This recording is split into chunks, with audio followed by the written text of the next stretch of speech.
అంగన్వాడీలకు కనీస వేతనం 26,000 రూపాయలు ఇవ్వాలని AP anganwadi workers and welfare union demand చేసింది. తమ డిమాండ్ల సాధన కోసం విశాఖ నగరంలో జీవీఎంసీ ఎదురుగా గాంధీ విగ్రహం వద్ద సిఐటియు ఆధ్వర్యంలో ధర్నా నిర్వహించారు. ఈ సందర్భంగా అంగన్వాడీలు మాట్లాడుతూ అంగన్వాడీలను ప్రభుత్వ ఉద్యోగులుగా గుర్తించకుండా విపరీతమైన పనిభారం మోపటం న్యాయం కాదని ఆవేదన వ్యక్తం చేశారు. ఈ నేపథ్యంలో తమను ప్రభుత్వ ఉద్యోగులుగా గుర్తించాలని, సర్వీస్లో ఉండి చనిపోయిన ఒక్కరికి ఉద్యోగం ఇప్పించాలని, రిటైర్మెంట్ బెనిఫిట్స్ కల్పించాలని, గ్రాడ్యుయేటీ కల్పించాలని, ఫేస్ యాప్ రద్దు చేయాలని డిమాండ్ చేశారు. అంతేకాకుండా అంగన్వాడీలకు సీనియారిటీని బట్టి ప్రమోషన్ ఇవ్వాలని, సంక్షేమ పథకాలు అమలు చేయాలని కోరారు. అర్బన్ 1 ప్రాజెక్ట్ అండి, ఇది సిఐటియు సహాయ కార్యదర్శిని నేను.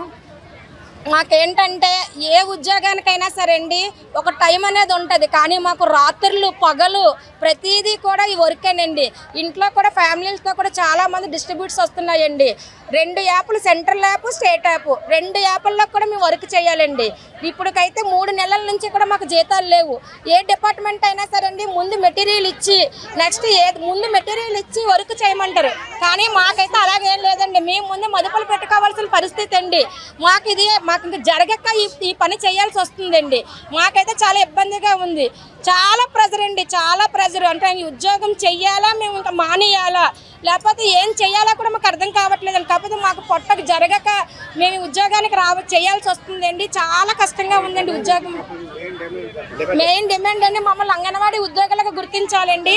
తర్వాత ఏమో మాకు కనీస వేతనం 26,000 రూపాయలు ఇవ్వాలండి. నెక్స్ట్ ఫేస్ యాప్ ఒకటి రద్దు చేయాలండి. మాకు గవర్నమెంట్ ప్రభుత్వ ఉద్యోగాలకు గుర్తించి మీరు ఎన్ని యాప్లు పెట్టినా సరే మేము చేస్తామండి, చేయడానికైతే రెడీగా ఉన్నామండి. కానీ మాకు జీతం పెంచకుండా, మమ్మల్ని ప్రభుత్వ ఉద్యోగాలకు గుర్తించకుండా మాకు ఈ యాప్ పెట్టి ఆ యాప్ పెట్టి గవర్నమెంట్ ఉద్యోగుల్లాగా మమ్మల్ని వేధిస్తున్నారండి. చాలా కష్టంగా ఉంది, మేమైతే చేయలేకపోతున్నాం కూడా వరకు.